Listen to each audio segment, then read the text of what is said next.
રાજકોટ મહાનગરપાલિકા દ્વારા શહેરના જુદા જુદા વોર્ડ વિસ્તારમાં પ્રાથમિક સુવિધાના કામો, આંતરમાળખાકીય વિકાસના કામો તથા પ્રવાસન અને હરવા ફરવાના સ્થળ વિકસાવવાના લોક ઉપયોગી અને પ્રજાકીય કામો કરવામાં આવે છે।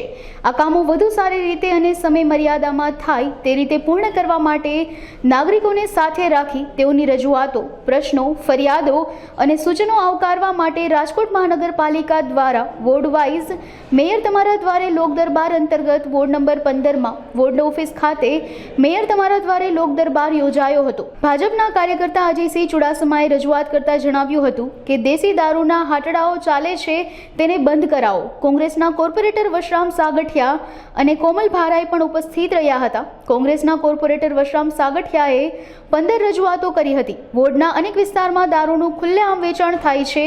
નાગરિકો દ્વારા 126 ફરિયાદોનો ઘોષ બોલાવતા શાસકોને પરસેવો છૂટ્યો હતો। વોર્ડ નંબર 15માં નાગરિકોની રજૂઆત, પ્રશ્નો અને ફરિયાદનો સ્થળ પર અથવા તો ટૂંકા સમયમાં નિવારવાના હકારાત્મક અભિગમ દાખવ્યો હતો।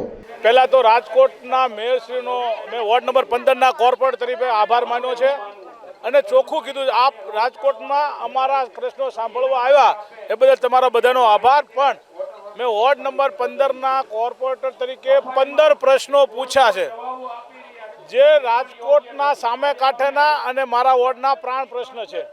દાખલા તરીકે હાજી નદી કે જેમાં જવાબ આપો એ પણ કોર્પોરેશનના જનરલ બોર્ડમાં ખોટો જવાબ એને અહીંયા સ્પષ્ટતા કરવામાં આવી છે।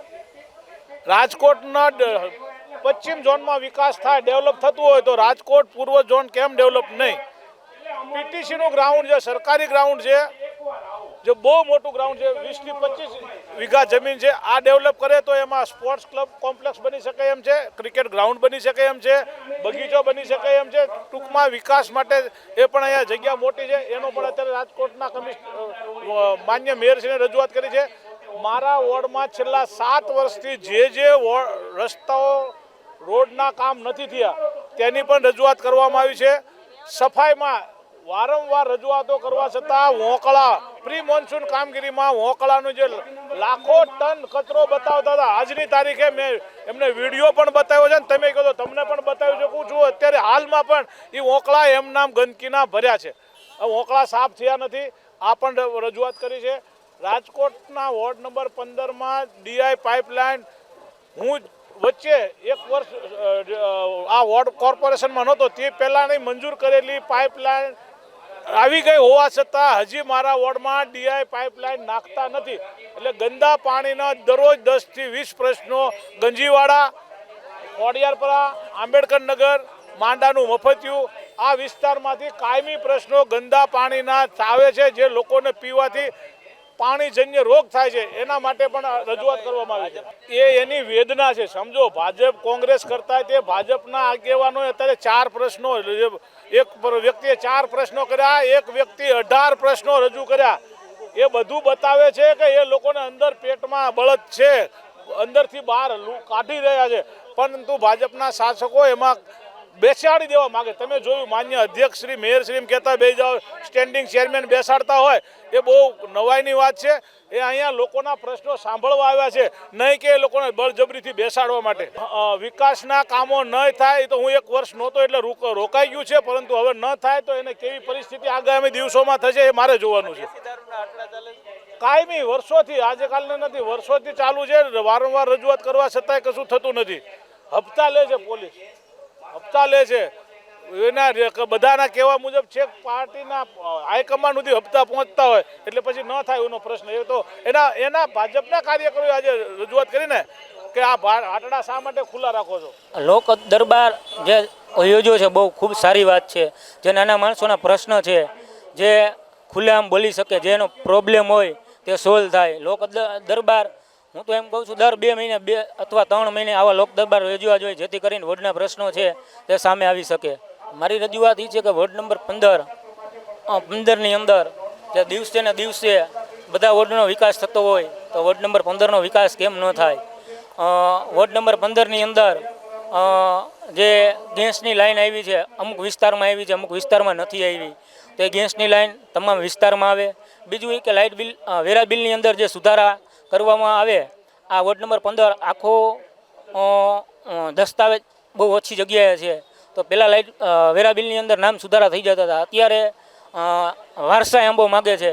તો પહેલાં વારસાઈ આંબો ક્યારેય માગવામાં આવ્યો નહોતો, હવે કેમ વારસાઈ આંબો માગવામાં આવે છે? વારસાઈ આંબો કઢાવવા માટે પણ અમે ના નથી પાડતા, પણ જે તલાટી મંત્રી છે તે એવું કહે છે કે ભાઈ તમારો એરિયો રહ્યો જે સૂચિત છે તેની અંદર તમને વારસાઈ આંબો કાઢવામાં ન આવે, બરાબર. તો એક બાજુ એવું કહે છે વોર્ડ ઓફિસેથી કે ભાઈ વારસાઈ આંબો લઈને આવો, અને ત્યારે એ જ વોર્ડના તલાટી મંત્રી એવું કહે છે કે આ વિસ્તારમાં વારસાઈ આંબો ન નીકળે. તો આમાં કોણ ખોટું છે કોણ સાચું છે તે તો એ જ લોકો નક્કી કરે.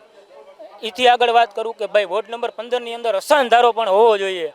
આજે દિવસે ને દિવસે ઘણા વોર્ડની અંદર અસાન ધારો લાગુ કરવામાં આવ્યો છે, તો વોર્ડ નંબર 15ની અંદર પણ અસાન ધારો હોવો જોઈએ, જેથી કરીને હિન્દુ પરિવારોને રહેવામાં મુશ્કેલી ન પડે.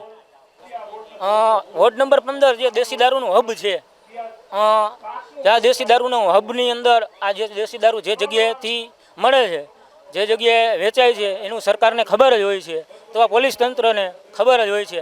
તો આ દેશી દારૂના જે હાટડા ચાલુ છે, તો જેટલું પેટ્રોલિંગ કરવામાં આવે ને પોલીસ દ્વારા, તો એના કરતાં જેટલી જગ્યાએ આ વિતરણ થાય છે દેશી દારૂનું, એની જગ્યાએ પેટ્રોલિંગ કરીને આ દેશી દારૂના હાટડા બંધ કરવામાં આવે, મારી સરકારશ્રીને અપીલ છે. વોર્ડ નંબર 15ની અંદર આજે લોક દરબાર યોજાયો હતો. લોકોના પ્રશ્ન સફાઈ માટેના વિશેષ હતા, તેમજ રામવન જે 15 નંબર વોર્ડની અંદર આવતું હોય તેના પણ પ્રશ્ન હતા. તે પ્રશ્નની રજૂઆત લોકોએ કરેલી છે અને એ તાત્કાલિક ધોરણે અહીંયા તેનું નિરાકરણ કરવા માટે અધિકારીની ટીમને પણ કામે લગાડી છે. જ્યારે પબ્લિક પોતે વ્યસન કરે છે અને અહીંયા અનેક વખત પોલીસે રેડ પાડેલી હોવા છતાં દારૂની ભઠ્ઠીઓ અહીંયા થોડીક વધારે પ્રમાણમાં હોય, તો એક પહેલાં લોકોને જાગૃતતા માટે આ જે વ્યસનની દારૂની ભઠ્ઠી છે તો એ બંધ કરે છે, પાછી પોતે છાનમાની ક્યાંક ને ક્યાંક ચાલુ કરી દે છે. એના હિસાબે આ પાણી છે એની અંદર ભળી જતું હોય છે. પણ નવી પાઇપલાઇન અહીંયા નાખવા માટેના જે ટેન્ડર પ્રક્રિયા છે એ પણ અત્યારે હાથ વેતમાં છે. નવી ટેન્ડર પ્રક્રિયામાં આ તમામ પ્રશ્નો ડ્રેનેજના છે અને પાણીના પ્રશ્ન છે એ લઈ લેવામાં આવશે. ચોક્કસપણે પોલીસમાં પણ આ ફરિયાદ કરવાના છીએ કે જેથી કરીને આ વિસ્તારની અંદર જાગૃત નાગરિકે ખરેખર આ જાગૃતતા લેવા જેવી છે કે મારા વિસ્તારની અંદર આ દેશી દારૂની ભઠ્ઠી એકવાર બંધ થઈ જાય છે તો પાછી ચાલુ થાય છે, તો એ ન થવા દેવી. પણ પોલીસમાં પણ અમે આ ફરિયાદ કરવાના છીએ. અધિકારીઓ ચોક્કસ રીતે કામ કરે છે, છતાં પણ ક્યાંક ને ક્યાંક એની બેદરકારી જો કામે લાગેલી હોય તો પાછા આ લોક દરબારની અંદર એના જે પ્રશ્ન પબ્લિકના આવેલા છે એ પ્રશ્નનું નિરાકરણ કરવા માટે અધિકારીઓને પણ અમે તાત્કાલિક ધોરણે કામ કરવા માટે દોડાવેલા છે. મારું નામ વનરાજસિંહ જાડેજા, ખોડિયારનગર 35-34માં રહું છું. કાયમી માટે નળ ખોલી એટલે દારૂનો હાથો અંદર નીકળે, નાહવાનું મન નથી થતું, નથી કપડાં ધોવાનું મન થતું. 3 મહિનાથી મારી રજૂઆત છે. એ લોકો આવે છે ભાઈ પાઇપલાઇન બદલાવ નથી, ખાડા કાઢીને વયા જાય અને ખાડા ભરી દે. કાયમી માટે દારૂનો પ્રોબ્લેમ છે. મંદિરે જવું હોય અમારી બેનું દીકરીઓને, શંકર ભગવાનનું મંદિર છે, ખોડિયારમાંનું મંદિર છે, તો હેરાનગતિ બહુ છે. એમ લાઈનમાં ઊભો હોય દારૂવાળા. આપણે રજૂઆત નથી કરી. આ દરબારમાં હું પહેલી વાર આવ્યો છું, રાજ દરબારમાં. મને બહુ આ પ્રશ્ન મગજમાં બેઠેલા આવ્યો. દારૂ વેચાય છે આડે ધડ. મેં તો રજૂઆત કરી કે થઈ જાય. મેં કીધું મારે દારૂનો હાથો આવે બરોબર, નળ ખોલવું એટલે નાવાનું નથી મેળે આવતું, નથી કપડાં ધોવાતા, નથી વાસણ ધોવાતા. ઓછામાં ઓછું 3 મહિનાથી આવે આવું. અને પાણીની વ્યવસ્થા એવી તો હું વેચાતું પાણી મગાવું છું કાંઈ નાવા ધોવા, કપડાં ધોવા. એ લોકો અમે આગળ બનાવતા હોય ને કદાચ આમાં ભળી જતું હોય, આગળ બનાવતા હોય દારૂ, અને આમાં આથો વાથો ઠલવતા હોય. નળ ખોલો એટલે સીધું દારૂ નીકળે છે.